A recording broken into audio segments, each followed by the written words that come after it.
Ao tjhe, 2020 lemo se ke se jwang banna. Baholo ba re lemo di a loyana, empa se louwe ke moloi ya seng a shwele.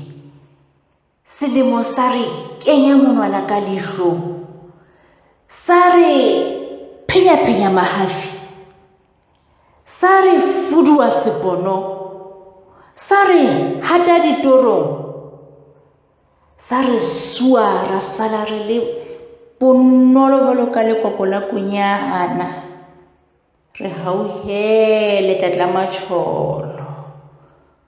Modimo ye motjha rapela modimo ya kgale, badimo re bua le lona hoba lona le pela ya hodimo, isang dithapelo tsa rona.